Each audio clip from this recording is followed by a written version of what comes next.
அனைவருக்கும் வணக்கம். நீங்க பார்த்த இந்த வீடியோ காட்சி பதிவானது என்ன அப்படின்னா, இந்த சிலை 5000 ஆண்டு கால பழமை வாய்ந்த சிலை. அவ்வளவு பழமை வாய்ந்த சிலையை இப்பொழுது தட்டும் பொழுது கூட அதனுடைய ஓசையானது எப்படி இருந்துச்சு அப்படின்னு நீங்களே பார்த்துருப்பீங்க. இந்த ஒரு செயலானது பலருக்குமே ஆச்சரியத்தை ஏற்படுத்தி கொண்டுதான் இருக்கு. வெறும் கருங்கல் கொண்டு செய்யப்பட்ட இந்த சிலையில இது போன்ற ஓசை எப்படி வருது அப்படின்னு பார்க்குற எல்லோருமே பலவிதமான ஆச்சரியமான கேள்விகளையும் முன்வைக்கிறாங்க. அது மட்டும் இல்லாமல் நிறைய பழமை வாய்ந்த கோவில்களில் இது போன்ற இருக்கக்கூடிய சிலைகள் பலவிதமான ரகசியங்களை கொண்டிருக்கு. பழங்காலத்தில் இந்த சிலைகளை எல்லாம் எப்படி செஞ்சுருப்பாங்க, இதிலிருந்து எப்படி இது மாதிரியான ஓசைகள் எல்லாம் வருது, அதை பற்றின பல சுவாரஸ்யமான தகவலை தான் இந்த பதிவில் நீங்கள் இப்போ பார்த்து தெரிஞ்சுக்க போகிறீங்க. இந்த பதிவானது உங்களுக்கு ரொம்பவுமே சுவாரஸ்யமாகத்தான் இருக்கும். அதனால் பதிவை தொடர்ந்து நீங்கள் கடைசி வரைக்கும் பாருங்கள். நீங்கள் இப்போ தான் நம்ம சேனலை ஃபர்ஸ்ட் டைமாக பார்க்குறீங்க அப்படின்னா கண்டிப்பாக சப்ஸ்கிரைப் பண்ணிக்கோங்க. அப்படியே பக்கத்தில் இருக்கக்கூடிய நோட்டிஃபிகேஷனுக்கான பெல்லைக்கானையும் கிளிக் பண்ணிக்கோங்க. 1500 ரூபாய் மதிப்பு கொண்ட ஒரிஜினல் கருங்காலி மாலை நம்ம கிட்ட 1100 ரூபாய் மட்டுமே. பாலிஸ்டர் மாலையும் நம்ம கிட்ட இருக்கு. 8 mm பாலிஸ்டர் மாலை வேணும்னா 1400 ரூபாய் வரும். கேஷ் ஆன் டெலிவரி நம்ம கிட்ட கிடையாதுங்க. ரொம்ப நம்பகத்தமையா தினமும் பாத்தீங்கன்னா நிறைய பேர் வாங்கிட்டு இருக்காங்க. மாலையிலேயே பல வகை இருக்குங்க. ஃபர்ஸ்ட் குவாலிட்டி மாலை இந்த ரேட்டுக்கு உங்களுக்கு எங்கேயுமே கிடைக்காதுங்க. கான்டாக்ட் 88 70 10 75 27. பெரிய பெரிய கருங்கற்களால் வடிவமைக்கப்பட்ட சிலைகளில் நம் நாட்டில் உள்ள பெரும்பாலான கோவில்களில் இன்றளவும் உள்ளது. மூலவர் சிலை உட்பட எல்லா சிலைகளையும் நமது முன்னோர்கள் கருங்கற்களால் உருவாக்கியதற்கு பின்பு மிகப்பெரிய ரகசியமும் ஒளிந்துள்ளது. பொதுவாகவே உலோகத்தின் ஆற்றலை விட கருங்கலின் ஆற்றல் பல மடங்கு அதிகம்.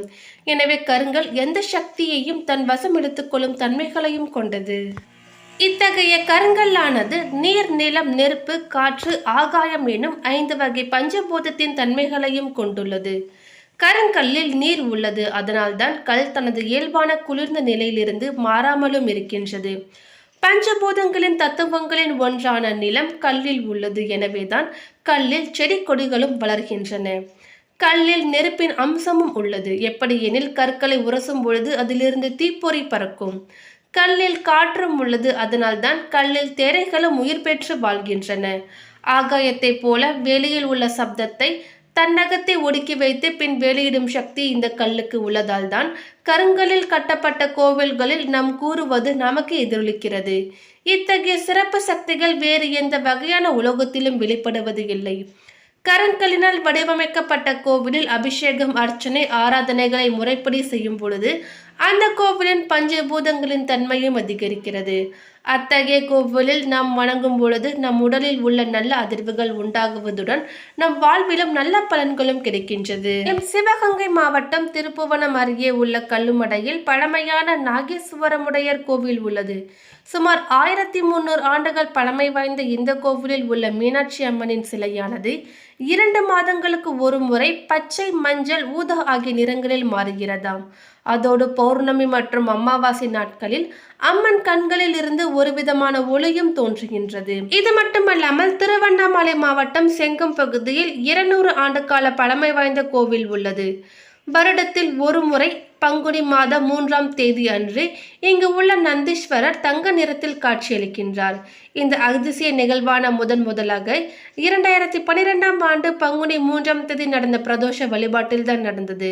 இதைத் தொடர்ந்து ஒவ்வொரு வருடமும் பங்குனி 3ஆம் தேதி அன்று சூரிய ஒளியானது ராஜகோபுரத்தில் உள்ள கலசத்தின் மீது விழுந்து அதன் பிரதிபலிப்பு நந்தியின் மேல்பட்டு நந்தியின் சிலை தங்க நிறத்தில் காட்சி கொடுக்கின்றது. மேலும் கன்னியாகுமரி மாவட்டம் நாகர்கோவிலில் இருந்து திருவனந்தபுரம் செல்லும் நெடுஞ்சாலையில் தக்கலுக்கு அருகில் உள்ள சிற்றூர் தான் கேரளபுரம். இங்கு நிறமாறும் அதிசய ஒரு விநாயகர் கோவிலும் உள்ளது.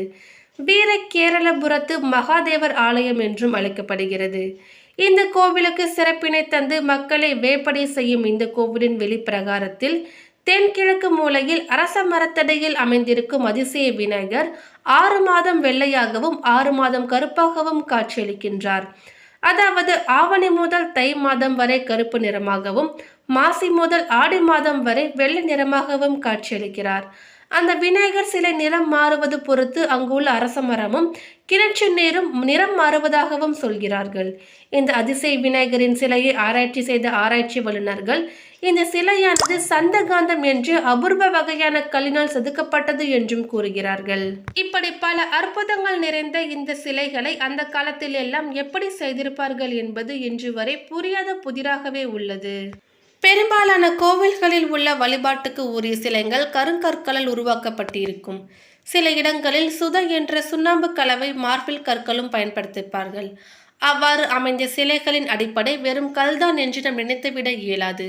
ஒரு சிலையை வடிப்பதற்கு முன்னர் அதன் தெய்வ அம்சம், உயரம், வடிவம் உள்ளிட்ட பல்வேறு ஆன்மீகம் சம்பந்தமான அடிப்படை கட்டமைப்பு அம்சங்களை தேர்ந்த நிபுணர்கள் முடிவு செய்வார்கள். அதன் பின்னர் தேர்வு செய்த விஷயங்களுக்கு ஏற்ப இந்த கருங்கற்கர் வகைகள் உள்ள பகுதிகளுக்கு சென்று தேவையான அளவு கொண்ட கல் தக்க தர நிலையில் உள்ளதா என்று கவனமாக தேர்வு செய்து சிலையின் உயரம் மற்றும் அகலம் ஆகியவற்றை விடவும் 1/4 அளவு அதிகம் கொண்ட கல் தேர்வு செய்யப்பட்டு கோவில் அமைய உள்ள பகுதிக்கு எடுத்து வரப்படும். அதன் பின்னர் சிற்ப சாஸ்திர விதிகளின்படி சிலை முழுமையாக உருவாவது வரை நிறைய ஐதீக நெறிமுறைகளும் கடைபிடிப்பார்கள். சிலையை உருவாக்கும் நிலையிலேயே நிறைய விதிமுறைகள் இருப்பது மட்டுமல்லாமல் மூலவராக உருவாக்கப்பட்ட சிலையை அப்படியே கோவிலுக்கு எடுத்து சென்று பிரதிஷ்டை செய்து விட இயலாது. அதற்கான பிரதிஷ்டா நியமன வழிமுறைகள் அனைத்து அறிவியலும் ஆன்மீகமும் இணைந்த நிலையில் செயல் வடிவம் கொண்டவை. அவற்றின் மூலம் சிலைக்குள் இறை அம்சம் வரவழைக்கப்படுகிறது. ஆகம விதிமுறைகளின்படி உருவாகும் கடவுள் சிலைகள் முதல் கட்டமாக சுத்தம் செய்யப்பட்டு நல்ல நாளில் ஜலவாசத்தில் வைக்கப்படும். அதாவது 3 புண்ணிய நதிகள், முக்கியமான தீர்த்தங்கள் ஆகியவற்றிலிருந்து எடுத்து வரப்பட்ட நீரை சிலையை அமையுள்ள பகுதிகளுக்கு நீரோட வைக்கப்படும். அந்த நீரை ஒரு பெரிய தொட்டியில் நிரப்பி புதிய சிலைகள் அதற்குள் நன்றாக மூழ்கும்படி படுக்கை வசத்தில் ஒரு மண்டலம் என்ற 48 நாட்கள் வைக்கப்படும். ஜலவாசத்தில் இருக்கும் சிலை படிப்படியாக குளிர்ச்சி அடைந்து நாளடைவில் மேலும் உறுதியாக மாறிவிடும். அவ்வாறு 48 நாட்கள் ஜலவாசத்தில் இருக்கும் சிலையை ஏதாவது துளைகள் அல்லது நுட்பமான பிளவுகள் இருந்தால் நீர் அதற்குள் நுழைவதன் காரணமாக நீர்க்குமிழ்கள் உருவாகி மேலே வரும். அதன் அடிப்படையில் அது பின்னமான சிலை என்றும் வழிபாட்டிற்கு ஏற்றதல்ல என்றும் கண்டறியப்படும். அதன் மூலம் உள்ள குறையுள்ள சிலை கோவிலில் பிரதிஷ்டை செய்யாமல் தவிர்க்கப்படுகிறது. குறையுள்ள சிலையை பிரதிஷ்டை செய்வதன் மூலமாக சம்பந்தப்பட்ட ஊருக்கும் அதில் வசிக்கும் மக்களுக்கும் பாதிப்புகளை உருவாக்கும் என்பது சாஸ்திர விதியாகும். அந்த நிலையை ஆரம்பத்திலேயே தடுக்கும் வழிமுறையாக ஜலவாசம் என்ற நடைமுறையும் மேற்கொள்ளப்படுகிறது. அதன் பின்னர் 48 நாட்கள் கழித்து நீரில் ஊறிய சிலை எடுக்கப்பட்டு அடுத்த கட்ட நடைமுறையான தானிய வசத்தில் வைக்கப்படும். அதன்படி சிலையை பாதுகாப்பான ஒரு இடத்தில் கிடைமட்டமாக வைத்து முற்றிலும் மூழ்கும் அளவுக்கு நவ தானியங்கள் கொட்டப்படும். நவ தானியங்களோடு நவரத்தினங்கள், பொன், வெள்ளி மற்றும் செப்பு காசுகள் ஆகியவற்றையும் சேர்த்து இந்த தானிய வாசம் வைக்கப்படுவது வழக்கம். சிலையில் தானிய வாசமும் 48 நாட்கள் கொண்டதாகும். இந்த முறையை தற்பொழுதைய காலகட்டத்தில் பரவலாக கடைபிடிக்கப்பட்டு வருகிறது. அதாவது நீரில் அமிழ்த்து விடப்படுவதால் ஏதாவது ஓட்டை விரிசல் இருப்பதும் தெரியவரும். ஜலவாசத்திற்கு பிறகும் ஏதேனும் குற்றம் குறைகள் இருந்தால் தானியவாசம் சுட்டிக்காட்டும். அதாவது நவதானியம் மூலமாக உருவாகும் வெவ்வேறு விதமான வெப்பநிலைகள் சிலையை சுற்றிலும் 48 நாட்கள் பாதித்தவாறு இருக்கும். அந்த நிலையில் சிலையின் வலிமையற்ற பகுதிகளும் முடிந்துவிடும். மன்னர் ஆட்சி காலங்களில் சிலைகளுக்கு 6 வகையான வாசம் மேற்கொள்ளப்படுகிறது. ஜலவாசம், தானிய வாசம் என்பது முதல் 2 நிலைகள். நவரத்தினங்கள் பயன்படுத்தப்படும் ரத்தின வாசம் என்பது 3வது நிலை. பொற்காசுகள் பயன்படுத்தி மேற்கொள்ளப்படுவது தனவாசம் 4வதாகும். வகை வகையான பட்டாடைகள் சிலைகளுக்கு அணிவிக்கப்படும்.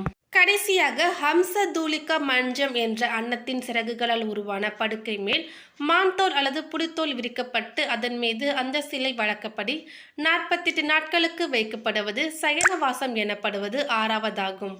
மேற்கண்ட 6 வாசமும் 48 நாட்கள் வைக்கப்படும் என்ற நிலையில் அந்த சிலை மொத்தம் 288 நாட்கள் பல நிலைகளை கடந்து பிரதிஷ்டைக்கு தயாராக இருக்கும்.